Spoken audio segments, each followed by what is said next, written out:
اعوذ باللہ من الشیطان الرجیم بسم اللہ الرحمن الرحیم شروع اللہ کے نام سے جو بڑا مہربان نہایت رحم والا ہے۔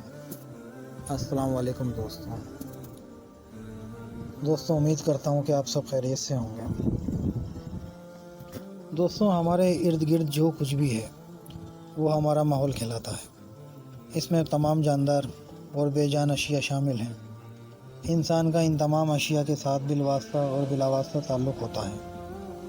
یہ تمام عوامل و اشیاء جانداروں کی بقا، اس زمین کا نظام چلانے، لوگوں کی ترقی، رہن سہن، رویوں اور نشو و نما پر اثر انداز ہوتے ہیں۔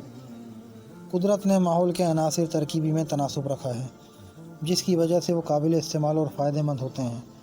ماحول میں اس توازن کو اگر کسی انسانی عمل دخل کے نتیجے میں نقصان پہنچے اور اس میں کوئی کمی یا زیادتی ہو تو وہ آلودہ ہو جاتا ہے۔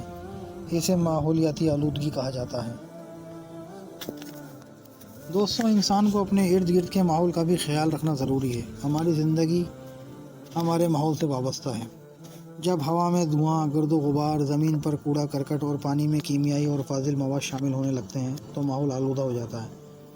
ان سے تمام جانداروں کی زندگی متاثر ہوتی ہے، یہاں تک کہ موسمی حالات بھی خراب ہو جاتے ہیں اور وبائیں پھیلنا شروع ہو جاتی ہیں۔ حدیث میں وبا کی صورت میں حفظان صحت کے لیے ہدایت کی گئی ہے۔ ایک حدیث میں ہے کہ نبی کریم صلی اللہ علیہ وآلہ وسلم نے فرمایا، جب تم کسی جگہ کے متعلق سنو کہ وہاں طاعون پھیلا ہوا ہے تو وہاں نہ جاؤ، اور اگر کسی جگہ یہ وبا پھیل جائے جہاں تم پہلے سے موجود ہو وہاں سے باہر مت نکلو۔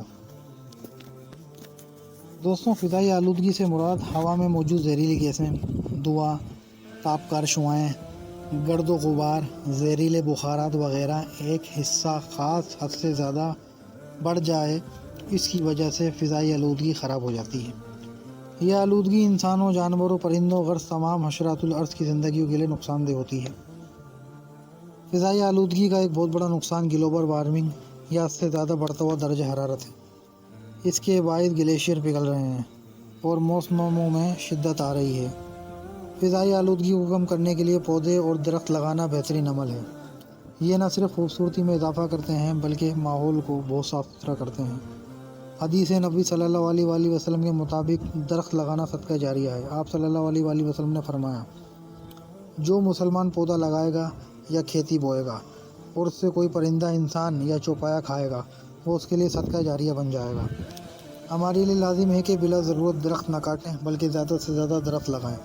اگر ضرورت کے مطابق درخت کاٹنا پڑے تو اس کی جگہ دوسرا درخت لگائیں تاکہ ماحول کو آلودہ ہونے سے بچا سکیں۔ آپ صلی اللہ علیہ وآلہ وسلم نے فرمایا، اگر قیامت ہو جائے اور تم میں سے کسی کے ہاتھ میں کھجور کا پودا ہو تو اگر وہ کھڑا ہونے سے پہلے اسے لگا سکتا تو ضرور لگا لیتا۔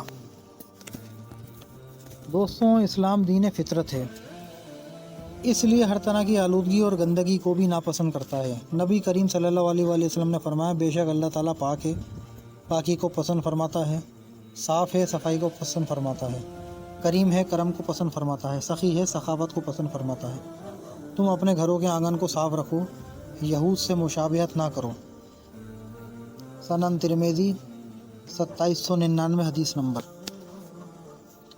دوستوں، ٹاپک کو ختم کرنے سے پہلے ہم آپ لوگوں سے گزارش کرتے ہیں کہ ہماری چینل کو سبسکرائب کریں، ویڈیو کو لائک کریں، شیئر کریں اور بیل آئیکن کے بٹن پہ کلک کریں تاکہ ہماری ہر نئے آنے والی ویڈیو آپ لوگوں تک بآسانی پہنچ سکے۔ شکریہ۔